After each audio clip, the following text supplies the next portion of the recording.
1, 2, 3 va nihoyat 2000 metrga yugurish va belgilangan mashqlarni bajarish uchun start. 3-may haftaning juma kuni Uchko'prik tumani 4-sonli umumo'rta ta'lim maktabi barcha sinf xonalarida dars jarayonlari boshlangan. Bu gal kamera obyektivi dars jarayonlariga emas, balki aynan jismoniy tarbiya fanidan davlat imtihonini topshirish uchun shay turgan 9-sinf o'quvchilariga qaratilgan.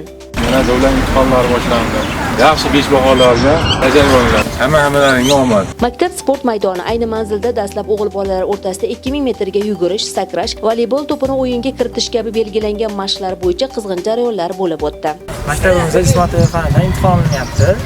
9-sinflardan birinchi normativimiz 2000 metrga yugurish, ikkinchi normativimiz voleybol sport turidan padach otish, maxsus sakrash uskunasida sakrash.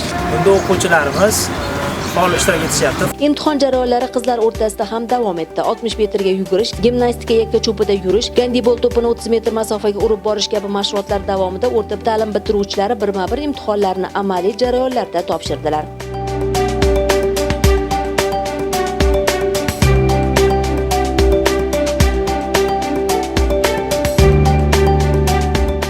Aynan bitiruvchi sinf o'quvchilari o'rtasida o'tkazilgan shaxmat musobaqalari ham o'zgacha kayfiyatda davom etdi.